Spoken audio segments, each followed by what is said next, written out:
Na ką, mėlėjai, sveiki atvykę į Balį. Aš jums iš karto noriu pridėti vieno patikimo vairuotojo kontaktus, o tuo tarpu mes iš oro uosto keliaujame tiesiai į mano mėgstamiausią miestą Uluvatu. Pasirinkome tikrai labai nerealų viešbutį, kurį galėčiau rekomenduoti ir jums, kuris įsikūręs tiesiog ant vandenyno kranto šalia uolų. Šis viešbutis turi gal tik keletą minusų, tai vienas iš jų, kad iki viešbučio seka labai daug stačių žemyn einančių laiptelių, tai jei keliaujate su lagaminu, tai tikrai vargsite, ir taip pat, kad šiame viešbutyje nėra baseino, labiau yra toks nedidelis varlinykas.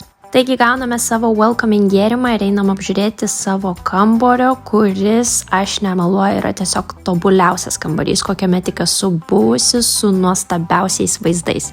Ir tik noriu priminti, kad šio kambario kaina nakčiai yra apie 100 eurų.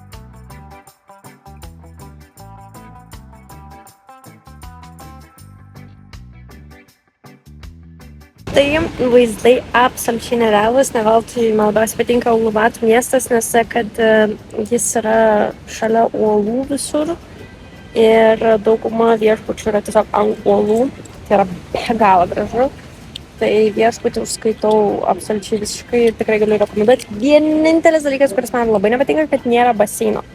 Baseinas yra tik tai toks mažas varlinykas, bet iš to galima nueiti į paplūdimį išsmaudyti, tai viskas puiku. Jeigu jūs ieškote viešbučio Uluvatu mieste ir nesate tikri, kuri lokacija yra jums geriausia, turiu jums patarimą. Tiesiog žemėlapyje įsiveskite Single Fin ir ieškokite viešbučių kažkur netoliese nuo šio paplūdimio klubo. Taip žinosite, kad vis dar esate centrinėje Uluvatu vietoje. Na, mes savo viešbutyje šiandien ilgai neužsibūname, nes esame užsisakę sidabrinių žiedų gaminimo kursus. Taigi keliaujam su manimi. Tik atvykus mums yra parodomi visi įmanomi žiedų pavyzdžiai ir tada mes iš karto išsirenkame bei kimbame prie darbo. Labai smagu, kad šiose dirbtuvėse nuo iki žiedą darėme visiškai patys. Taigi viskas prasidėjo nuo metalo lydimo. Pasirodo, kad sidabras lydosi ne taip greitai, kaip aš galvojau, taigi kojytės turėjo tikrai pavargti, kol pagaliau mes jį išlydėme. Po išlydimo jau paruoštą sidabrą mes turėjome įpilti į specialias tam pritaikytas formeles.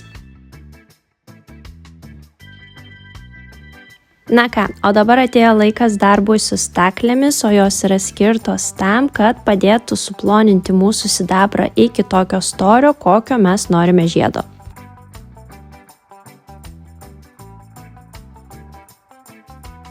Toliau, kad išgautume norimą žiedo formą, reikėjo sidabrą ir vėl pakaitinti ir tada kiekvienas jau dirbo atskirai ties tokiu žiedu, kokio norėjo. Po to, kai susukau savo žiedą į pinutę, meistras padėjo man atitaikyti tinkamą dydį ir padarė kitus reikiamus pakeitimus.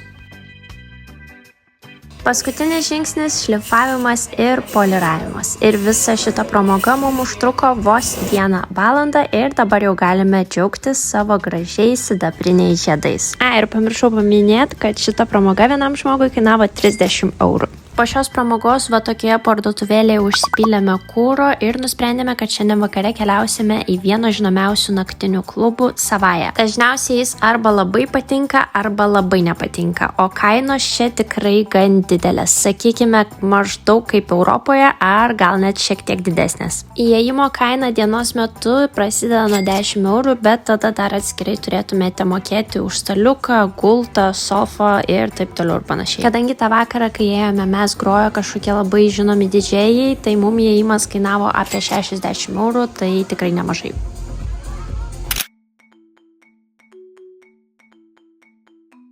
Šitų viešbučių, kur dabar esame Uluvatu, esu žiauriai patenkinta vien dėl vaizdo, nes tiesiog taip pusryčiavom. Tai nesvietiškai gražu. Vaizdai, garsai tiesiog girdi, kaip ošia vandenynas, tai labai graži vieta tikrai. Toliau noriu jums rekomenduoti keletą parduotuvių, tai viena iš jų ši puikiai tinkantis surferiams, aš kai čia užsuku visą laiką kažką nusiperku. Tada dar viena surferių parduotuvėlė yra kitoj gatvės pusėje, tiesiog nematau jos pavadinimo žemėlapyje, tai irgi labai gera. O taip pat prie šios parduotuvės dar yra tokia vieta Hatch, kuri sekmadieniais rengia suvenyrų mugę. Na, dabar keliaujame į vietą, kurioje rasite skaniausias cinamoninės bandelės ir geriausią kavą, ir tai yra The Bakery. Visos šios parduotuvės yra šalia viena kitos, tai tikrai labai rekomenduoju užsukti ir paragauti šių nerealių cinamoninių bandelių. Dar viena nereali rūbų ir visokių aksesuarų parduotuvė yra The Thind, bet ką turiu žinot, kad jinai yra tikrai pakankamai brangi, bet rūbai gražus. Dar norėčiau Jums labai parekomenduoti Jeffrey Warung restoranėlį, kuriame galite tikrai labai pigiai papusryčiauti ir papietauti su tokiu nuostabiu vaizdu į vandenyną. Taip pat svarbu žinoti bendram suvokimui, kad žodis Warung iš Indonezijos kalbos verčiasi kaip maitinimo vieta. Taigi, kai kitą kartą jausitės išalkę, ieškokite šio žodžio ant reklaminių stendų. Na, dabar aš jums noriu parodyti tokį mini paplūdimio klubą, kur už 6 eurus dienai galite gauti gultą, mini baseinėlį ir va tokius vaizdus. Į tą paplūdimį galima patekti čia. Kainuoja 100 000 rupijų visai dienai vienam žmogui. Ir patekimas yra pro va čia.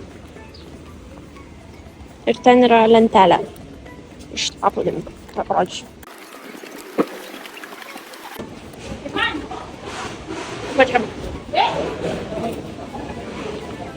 Čia yra surfintojų beachas ir čia reikia užkilti į viršų į Single Fin. Na, o kalbant apie Single Fin, tai taip pat yra paplūdimio klubas, tik žymiai didesnis ir populiaresnis. Ir jame lygiai taip pat galite išsinuomoti gultus bei staliukus. Galiu drąsiai sakyti, kad ši vieta yra viena iš mėgstamiausių vietų pasaulyje, nes kad vaizdai nuo šio paplūdimio klubo yra tiesiog nerealūs. Kiekvieną vakarą čia šimtai žmonių susirenka žiūrėti nuostabiausių saulėlydžių. Tik jei planuojate atvykti saulėlydžiui, tai būtinai tai padarykite bent 2-3 valandom anksčiau, nes kitaip atvykę tiesiog nerasite vietų.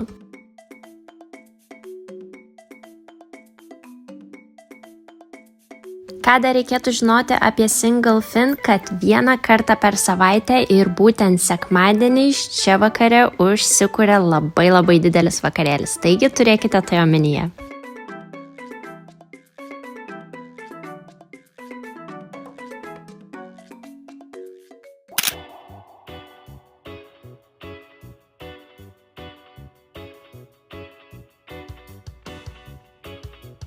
Tai va, antra diena Uluwatu, trečia diena Uluwatu ir tuoj išsičekiautinsim ir varysim į Canggu, varysim į Kima Surf, į savo mėgstamiausią įmanomą visame pasaulyje surfinimo stovyklą.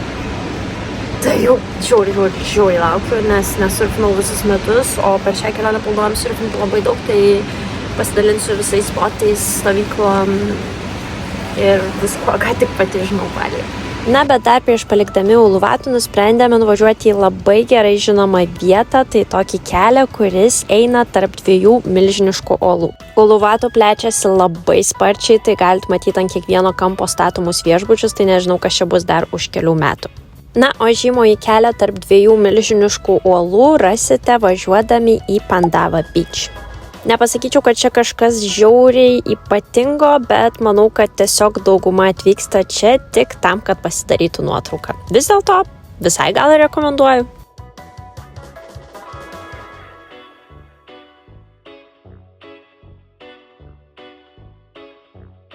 Tada dar šiaip nusprendėme pasivažinėti po pietinę Uluwatu pakrantę ir ką galiu jums pasakyti, kad ji dar nėra labai stipriai išvystyta, tai tiesiog galite rasti čia įvairius prabangius paplūdimio klubus ir daugiau nelabai kažkokių veiklų. Na, mūsų dar laukia labai išskirtinė patirtis, tai 7 patiekalų degustacinis meniu, kurį ragausime tikrame urve.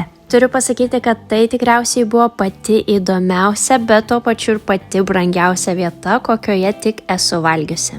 Kas keletą patiekalų visas restoranas nutildavo ir pastumdavo savo maistą į šoną, nes ant urvo lubų buvo rodomas išskirtinis šviesų šou. Na, tokia degustacija trunka apie 2-3 valandas. Taigi, jeigu esate tikri gurmanai, manau, kad ši vieta jums labai patiks. O tuo tarpu mes keliaujame iš Uluvatų į Čengų.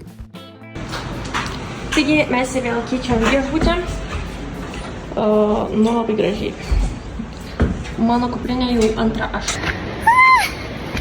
Šis viešbutis turi labai daug laiptelių. Ir mano kuprinė yra 12 kg. Ir netgi dar sunkiau nusilpti su kuprinė.